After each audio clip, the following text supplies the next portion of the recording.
Assalamualaikum warahmatullahi wabarakatuh. Saya Nurnakia Fajriyati dari kelas CSD 6, kelompok 13.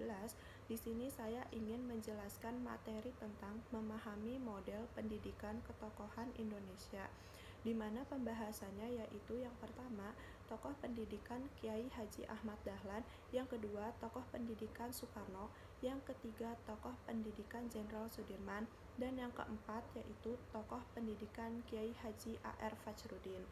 Selanjutnya, saya akan membahas tokoh pendidikan Kiai Haji Ahmad Dahlan. Ahmad Dahlan lahir di Kauman, Yogyakarta pada tahun 1868.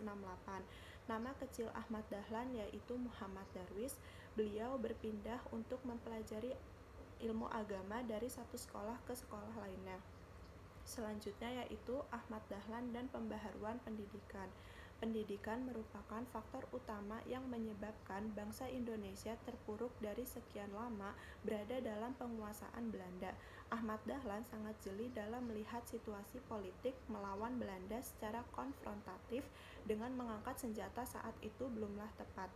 Beliau memilih pendidikan sebagai cara halus untuk melawan Belanda. Di sini dapat terlihat bahwa Ahmad Dahlan memiliki sosok yang penuh strategis dan diplomatik. Selanjutnya yaitu terdapat lembaga pendidikan yang dirintis oleh Kiai Haji Ahmad Dahlan. Yang pertama yaitu Quake School Muhammadiyah Yogyakarta, yang kedua Mu'alimin Muhammadiyah Solo dan Yogyakarta, ketiga Mu'aliyamat Muhammadiyah Yogyakarta, keempat Zu'ama atau Zaimat Yogyakarta, kelima Kuliah Mubalighin Madang Panjang, keenam Tabligh School Yogyakarta, ketujuh HIK Muhammadiyah Yogyakarta, kedelapan HIS Mulo AMS MI MTS Gusta Muhammadiyah dan lain-lain. Selanjutnya, terdapat 4 tujuan pemikiran pendidikan Islam Ahmad Dahlan. Yang pertama yaitu pendidikan integralistik. Dalam hal ini, pendidikan Ahmad Dahlan dikenal sangat revolusioner. Ahmad Dahlan melakukan 2 tindakan sekaligus. Yang pertama yaitu memberi pelajaran agama secara mendasar dan fundamental di sekolah-sekolah Belanda yang sekuler.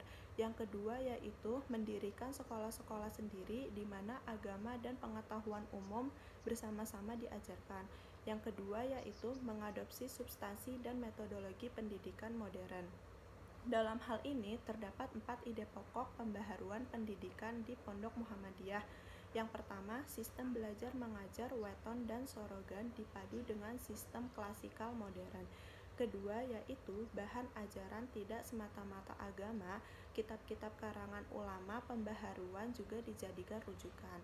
Yang ketiga yaitu kitab-kitab agama dipergunakan secara luas, baik klasik maupun kontemporer. Dan yang keempat yaitu hubungan guru dan murid lebih bersifat otoriter dan kurangnya demokratis. Selanjutnya yang ketiga, memberi muatan pengajaran Islam pada sekolah-sekolah umum modern. Dalam rangka meningkatkan kualitas pendidikan Islam, Ahmad Dahlan akhirnya mendirikan sekolah Mu'alimin dan Mu'alimat, Mubalighin dan Mubalighot. Dan yang terakhir yaitu menerapkan sistem kooperatif dalam pendidikan. Di sini Ahmad Dahlan kooperatif dengan sistem pendidikan sekuler dengan bekerja sama pada pemerintahan Belanda. Selanjutnya yaitu tokoh pendidikan Soekarno. Tokoh Soekarno dalam buku Soekarno Orang Kiri Revolusi dan G30S 9065 yang ditulis Ong Kok Kam, Soekarno merupakan seorang yang memiliki kepribadian kompleks. Soekarno lahir berbintang Gemini yang menurut pendapatnya memberikan corak beraneka warna kepribadian. Persoalan Soekarno bersangkut paut dengan persoalan bangsa kita. Selanjutnya terdapat latar belakang pemikiran Soekarno secara umum. Pemikiran Soekarno dan revolusi merupakan konteks yang berlainan, akan tetapi memiliki pengaruh yang berkesinambungan. Pemikiran Soekarno berawal dari kesengsaraan rakyat Indonesia atas belenggu penjajah. Perihal revolusi, berbicara dampak apa yang telah diprakarsai oleh Soekarno. Sifat revolusi Soekarno tidak pernah berubah dari awal penahanan sampai ke jalan pengasihan. Revolusi menjadi sebuah cita-cita Soekarno. Selanjutnya yaitu Terdapat nilai karakter dalam diri Soekarno-Hatta. Yang pertama yaitu nasionalisme, di mana kebangsaan yang menyatukan berbagai suku bangsa di Indonesia. Kedua yaitu Pancasila, merupakan nilai-nilai universal yang telah diterapkan seluruh bangsa Indonesia sejak kejayaan Majapahit sampai sekarang.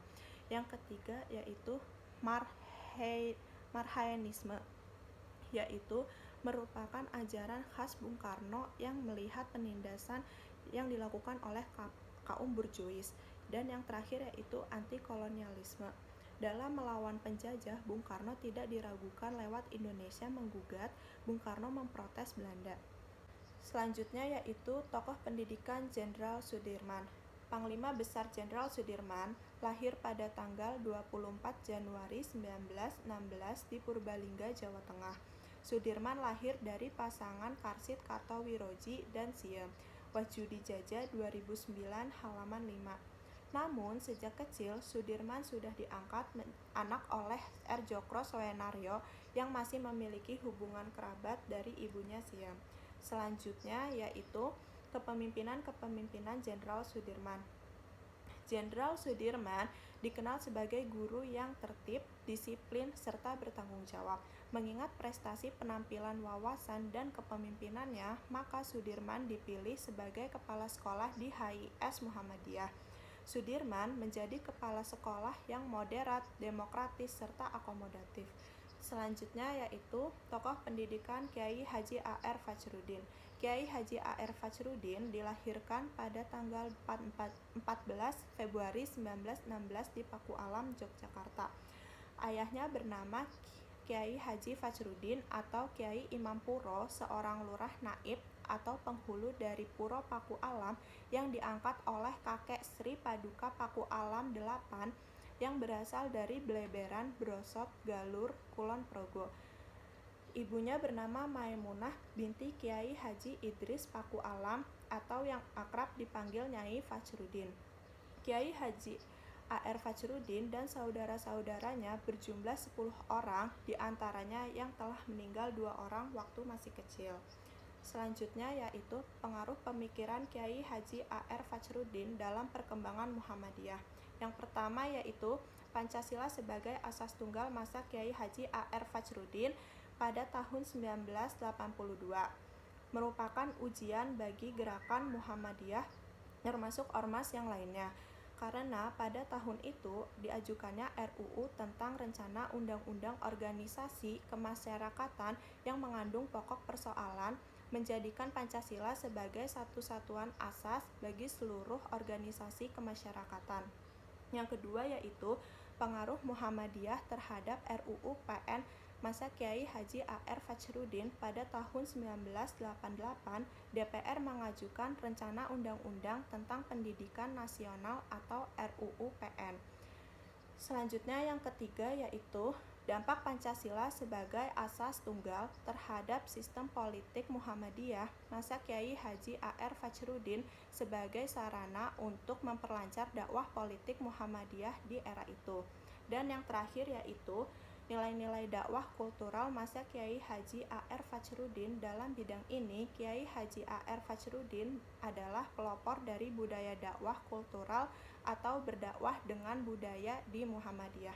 Sekian, terima kasih. Wassalamualaikum warahmatullahi wabarakatuh.